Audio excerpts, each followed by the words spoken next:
आपने महसूस किया होगा कि जो लोग अच्छे कर्म करते हैं वो परेशान रहते हैं, वही जो बुरे कर्म करते हैं वो खुशी से रह रहे होते हैं। अच्छे कर्म करने वाले परेशान होते हैं कि आखिर उन्हें इतनी परीक्षा क्यों देनी पड़ रही है, जबकि जो अधर्म की राह में है वो खुश है और ज़िंदगी का लुत्फ उठा रहे हैं। अगर आपके मन में भी यह सवाल आया है तो आज हम आपको इसका जवाब देंगे। ये जवाब वो है जो भगवत गीता में लिखा है और श्री कृष्ण ने अर्जुन को दिया। भगवत गीता में वर्णित कथा के अनुसार जब भी अर्जुन के मन में कोई दुविधा होती थी तो वो श्री कृष्ण के पास पहुंच जाते थे। एक बार की बात है, अर्जुन भगवान श्री कृष्ण के समीप आकर कहा कि वो दुविधा में है और उसका जवाब श्री कृष्ण से चाहते हैं। श्री कृष्ण ने पूछा कि क्या सवाल है। अर्जुन ने कहा, मुझे ये जानना है कि अच्छे लोग के साथ हमेशा बुरा ही क्यों होता है, वही बुरे लोग खुशहाल दिखते हैं। अर्जुन के मुंह से ये से बातें सुनकर श्री कृष्ण मुस्कुराए और कहा, मनुष्य जैसा सोचता है और महसूस करता है वैसा कुछ नहीं होता, बल्कि अज्ञानता की वजह से वो सच्चाई नहीं समझ पाता है। अर्जुन उनकी यह बातें नहीं समझ पाए। इसके बाद श्री कृष्ण ने क्या कहा आप जानते हैं?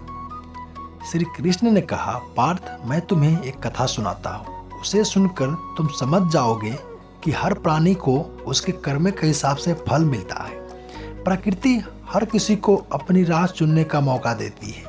अब वो मनुष्य की इच्छा पर निर्भर करता है कि उसे धर्म की राह चुननी है या धर्म की। कथा शुरू करते हैं। श्री कृष्ण ने कहा, एक नगर में दो पुरुष रहा करते थे। एक पुरुष व्यापारी था जिसके जीवन में धर्म की बहुत महत्व थी। वो पूजा पाठ में यकीन रखता था। वो हर रोज मंदिर जाता था और दान धर्म भी करता था और हर रोज भगवान की पूजा करता था। वही दूसरा पुरुष बिल्कुल विपरीत था। वो हर रोज मंदिर तो जाता था लेकिन पूजा करने नहीं, बल्कि मंदिर के बाहर से जूते चप्पल चुराने। उसे दान और धर्म से कोई लेना देना नहीं था। समय बीतता गया और एक दिन बहुत जोरों की बारिश हो रही थी। इसी वजह से मंदिर में पुजारी के अलावा और कोई नहीं था। ये बात जब दूसरे पुरुष को पता चली तो उसने कहा कि ये सही मौका है मंदिर का धन चुराने का। पंडित से नज़र बचाकर उसने मंदिर का सारा धन चुरा लिया। उसी समय धर्म कर्म में विश्वास रखने वाला व्यक्ति भी मंदिर पहुंचा। दुर्भाग्य से मंदिर के पुजारी ने उसे ही चोर समझ लिया और चिल्लाने लगा। वहां लोग एकत्रित हो गए और उसे बहुत मारा। किसी तरह बचते वहां से निकला तो दुर्भाग्य ने उसका साथ वहां भी नहीं छोड़ा। मंदिर के बाहर वो एक गाड़ी से टकरा गया और घायल हो गया। फिर वो व्यापारी लंगड़ाते हुए जाने लगा तो रास्ते में उसकी मुलाकात उस पुरुष से हुई जिसने मंदिर से धन चुराया था। उसने कहा, आज तो मेरी किस्मत चमक गई, एक साथ इतना सारा धन मिल गया। ये सब देखकर उसे बहुत बुरा लगा और उसने अपने घर से भगवान की सारी तस्वीरें निकाल दी। कुछ सालों बाद दोनों की मौत हो गई।